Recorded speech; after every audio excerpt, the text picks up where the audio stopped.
శ్రీ రాజశ్యామలాపరాదేవ్యే నమః. మరి 19వ తారీఖు సోమవారం నుండి 28వ తారీఖు బుధవారం వరకు కూడా శ్రీ రాజశ్యామల అమ్మవారి యొక్క నవరాత్రి మహోత్సవంలో జరుగుతున్నవి. ఆ సందర్భంగా పాతగాజువాక శ్రీనగర్ లో వేచేసినటువంటి అతి పురాతనమైనటువంటి శ్రీ పైడితల్లమ్మ అమ్మవారి యొక్క ఆలయ ప్రాంగణంలో రాజశ్యామల యాగం చేయడానికి సంకల్పం చేసి ఉన్నారు ఇరువురు దంపతులు. మరి ఆ దంపతులతో యాగాన్ని ప్రారంభించడం జరిగింది.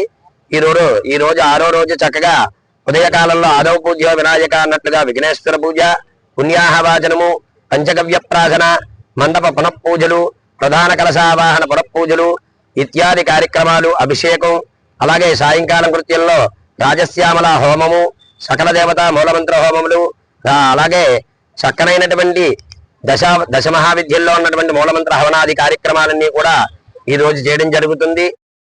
ఈ రోజు ఈ పైడిమాంబ తల్లి గుడి ఆవరణలో విశేషమైనటువంటి రాజశ్యామల యజ్ఞయాగాదుల కార్యక్రమంలో ఈరోజు ఐదవ రోజు ముగించుకొని 6వ రోజుకి వచ్చింది. ఇంకా 3 రోజులు ఉంది. బుధవారం రోజు పూర్ణాహుతి కార్యక్రమం అతి గ్రాండ్ గా చేయబడుతుంది.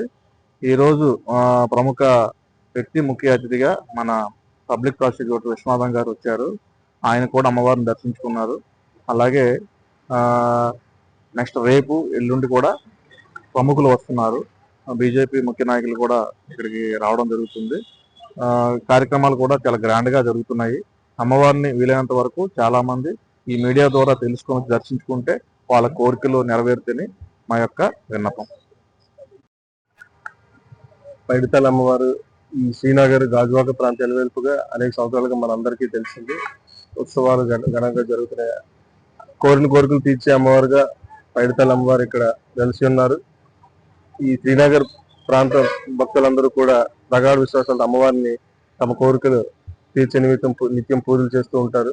అలాగే ఈ రోజు ఈ పైడితల్లమ్మ అమ్మవారి ప్రాంగణంలో రాజశ్యామల నవరాత్రుల సందర్భంగా ఇక్కడ హోమ జపాది కార్యక్రమాలు, పూజలు వేగంగా జరుగుతున్నాయి. దానికి ఇక్కడ ఉన్న ఆలయ కమిటీ వారికి అందరికీ కూడా మేము ధన్యవాదాలు తెలియజేస్తున్నాం. ఇంత మంచి కార్యక్రమం ఏర్పాటు చేసి దీనిలో భాగస్వాములు మమ్మల్ని కూడా చేస్తూ ఆహ్వానించినందుకు ఈ నిర్వాహకులకి ధన్యవాదాలు తెలియజేస్తున్నాను. రాజశ్యామల అమ్మవారు అత్యంత శక్తివంతమైన అమ్మవారు మనందరికీ తెలిసిందే.